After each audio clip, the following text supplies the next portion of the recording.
नमस्कार।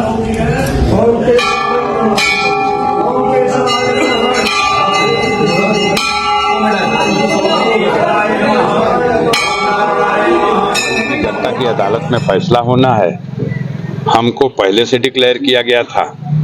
अब ये 13वीं वाला भी जो तीजे का फातिहा हो जाता है तो उसके बाद फिर हम हाजिर रहेंगे गाजीपुर जनता के अदालत में।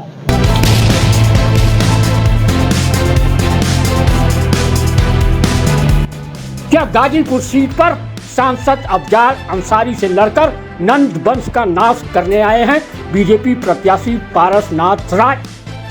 यह सवाल इसलिए उठ रहा है कि बीजेपी प्रत्याशी पारसनाथ राय का ऐसा ही कुछ वीडियो वायरल हुआ। हम उस गाजीपुर लोकसभा सीट की बात करते हैं जिस पर मुख्तार अंसारी की मौत के बाद पूरे पूर्वांचल की नजर टिकी। हम उस गाजीपुर की बात करते हैं जो राज्यपाल मनोज सिन्हा का इलाका माना जाता है तो अंसारी बंधुओं का गढ़ भी कहा जाता है। हम उस गाजीपुर सीट की बात कर रहे हैं जहां पर बीजेपी ने नंद वंश का नाश करने के लिए प्रत्याशी को मैदान में उतारा। पूर्वांचल की सबसे हार्ड सीट गाजीपुर में समाजवादी पार्टी ने पहले ही सांसद अफजाल अंसारी को चुनावी जंग में उतार दिया। इस बीच मुख्तार अंसारी की मौत से उनके परिवार में गम का माहौल छा गया। अफजाल अंसारी के खिलाफ बीजेपी ने अब कहीं जाकर पत्ता खोला। बीजेपी ने सपा के अफजाल अंसारी के खिलाफ संघ के एक वफादार शिक्षक को ही दांव पर लगा दिया। वह भी ऐसे शिक्षक हैं जो कभी मनोज सिन्हा के चुनाव प्रचार में अहम भूमिका निभाते रहे। वह है पारसनाथ राय। टिकट मिलने के बाद अब इनका एक वीडियो वायरल हो रहा है जिसमें वो कह रहे हैं कि नंद वंश का नाश कैसे करना है मुझे पता है। गाजीपुर में अंसारी बंधुओं के रहते नंद वंश का नाश पारसनाथ राय कैसे करेंगे या तो समय आने पर ही पता चल पाएगा। गाजीपुर में अंसार बंधुओं के गढ़ में बीजेपी प्रत्याशी पारसनाथ राय कौन है, पहले इनके बारे में जानिए, फिर आगे सुनिए कैसे नंद वंश का वो नाश करने वाले। 2 जनवरी 1955 को जन्मे पारसनाथ राय मनिहारी ब्लॉक के शिखरी गांव के रहने वाले। वह शुरू से ही राष्ट्रीय स्वयंसेवक संघ से जुड़े हैं।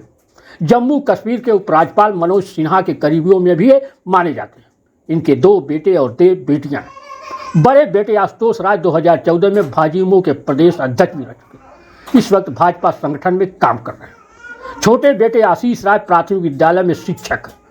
पारसनाथ राय भी शिक्षक है। बहरहाल अंसारी बंधुओं के गढ़ गाजीपुर लोकसभा क्षेत्र से पारसनाथ राय को बीजेपी का प्रत्याशी बनते ही सभी लोग चौंक गए। पारसनाथ राय को ही भरोसा नहीं हो रहा था कि उन्हें टिकट मिला है। जब पारसनाथ राय के नाम का ऐलान किया गया तब वो अपने ही विद्यालय में कक्षा 7 के विद्यार्थियों को संस्कृत पढ़ा रहे थे। भाजपा के एक पदाधिकारी ने फोन करके उन्हें लोकसभा चुनाव का टिकट मिलते ही जानकारी दी। यह सुनते ही पारसनाथ बोल पड़े, क्या यह सही है? टिकट मिलने की बात पर उन्हें भरोसा 2 घंटे बाद कहीं हो पाया। फिर कहा कि इसकी कल्पना नहीं की जा सकती, लेकिन पार्टी छोटे कार्यकर्ताओं का भी सम्मान करती। गाजीपुर सीट पर वर्तमान में मुख्तार अंसारी के बड़े भाई अफजाल अंसारी सांसद हैं।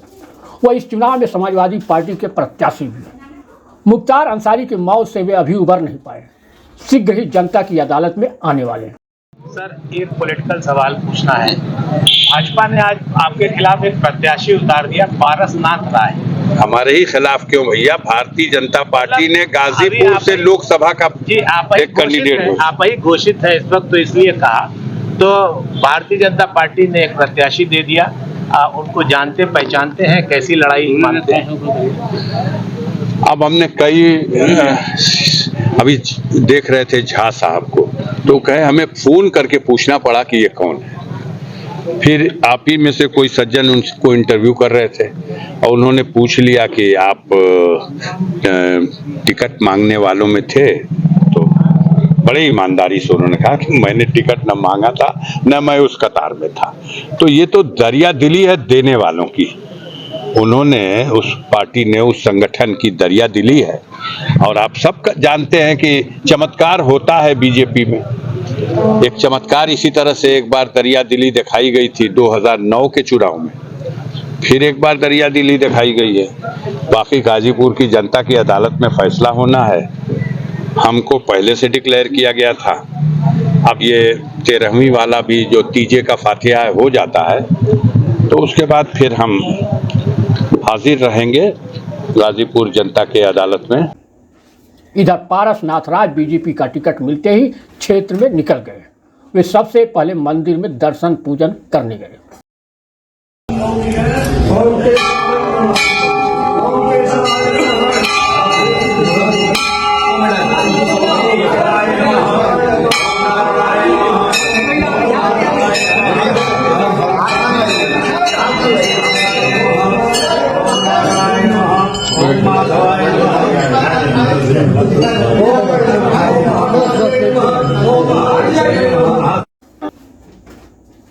बीजेपी से टिकट मिलने पर पारस नाथ राय ने कहा कि जब मुझे पता चला कि उस समय मैं क्लास में बच्चों को पढ़ा रहा था, उन्होंने बीजेपी हाईकमान से टिकट भी नहीं मांगा था।